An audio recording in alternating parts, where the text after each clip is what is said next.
This week I'm going to be testing out a Lotus Biscoff cheesecake recipe that I found online.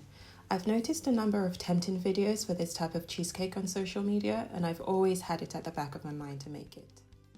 I'll leave a link to the recipe I followed in the description below so that you can check out the original and try it out for yourself. I started off by making the base of the cheesecake, crushing the biscuits to fine crumbs with my food processor, then mixing it with melted vegan butter. I seem to be in a bit of a cheesecake fix lately. I think this is the fourth cheesecake I've made this year. If you watched my video last week, I shared a baked cheesecake recipe. I also recently made a raw vegan cashew cheesecake. This one I'm making is also no bake, but extremely decadent, so I'm excited to compare it with the other types I've made.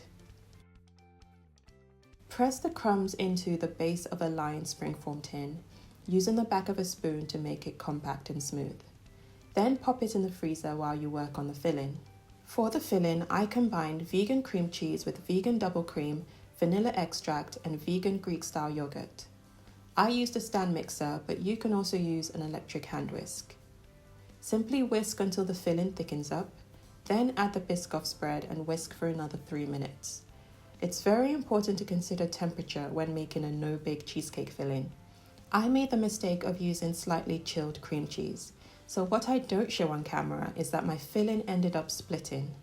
If this should happen to you too, all hope is not lost. The secret to rescuing a split cheesecake batter is to gently warm up the mixture, ideally over a bowl of hot water.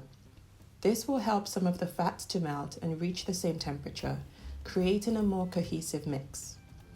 You can then whisk it again for about a minute to incorporate more air and make it light and fluffy. This is what I had to do, and I'm glad it worked out in the end.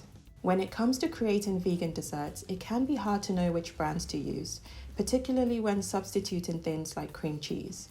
So I'm going to show you all the brands that I used. This Violife cream cheese was perfect for this recipe, creamy and a little bit tangy. Then a good quality vanilla extract goes a long way. This is the one I use often in my bakes. I discovered this Flora plant cream for the first time as the Elmley vegan cream I usually use was out of stock at my local supermarket. It worked just as great. For the yogurt, I went for Alpro Greek style as I figured the thickness would contribute to the creaminess of the cheesecake.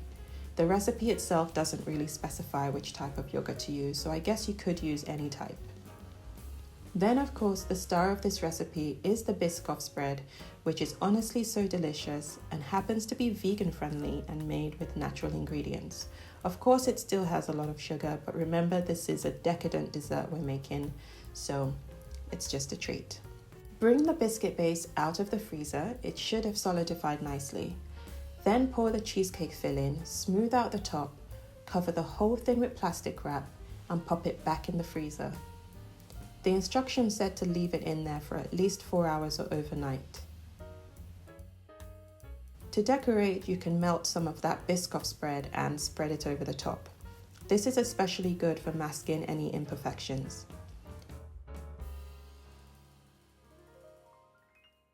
Then I chose to sprinkle some of the Biscoff biscuit on top and placed a couple of whole biscuits in the center.